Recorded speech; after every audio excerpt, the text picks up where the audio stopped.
Welcome back to the Holy Land Uncovered. I'm Jordana Miller. The Dead Sea sits more than 1,400 feet below sea level. Its water is rich in minerals and 9 times saltier than the ocean, allowing you to float on its surface. It's been a major strategic point in the Levant for centuries. Our reporter Uri Shapira takes us there. It's the lowest place on Earth and has some breathtaking sights. The Dead Sea was home to some of the remarkable scenes from the Bible.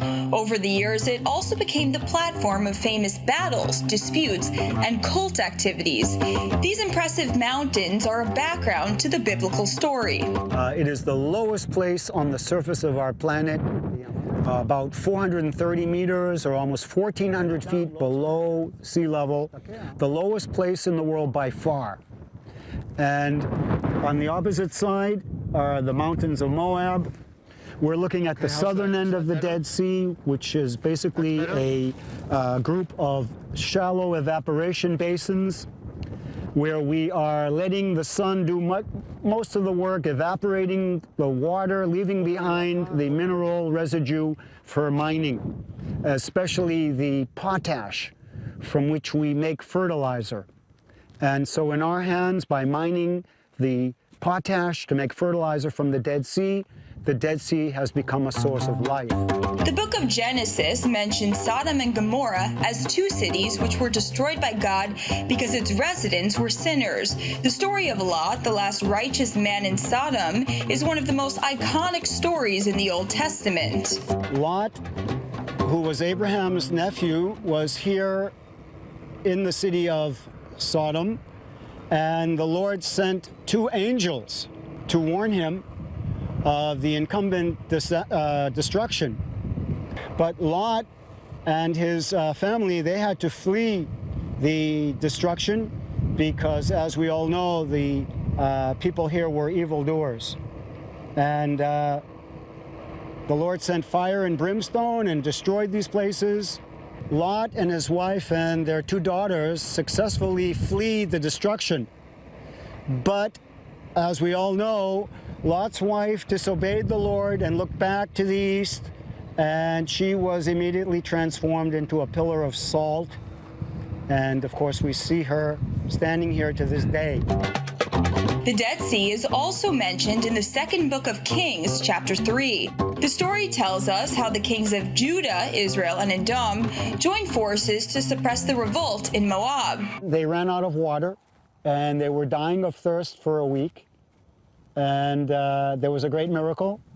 The Lord sent rain after he told them to dig ditches and dams. And sure enough, the Lord saved them with the rain. They were able to collect the rainfall, and that saved their armies from destruction. The unique geological structure of this place created some extraordinary phenomenons. One of them can be seen here in Sodom Caves. This is Mount Sodom. It's one of the largest mountains of salt in the world. And it doesn't look like salt from outside because it's covered with limestone and rock and gravel. But inside the bowels of this mountain, there are many cavities and tunnels of salt that have dissolved over the eons because of the heat within the planet, within the earth. Also because of the water, the rainwater dissolving the salt. So there are many caves and tunnels within the bowels of the mountain. Many of them are inaccessible. They're too dangerous to visit today because of rock slide.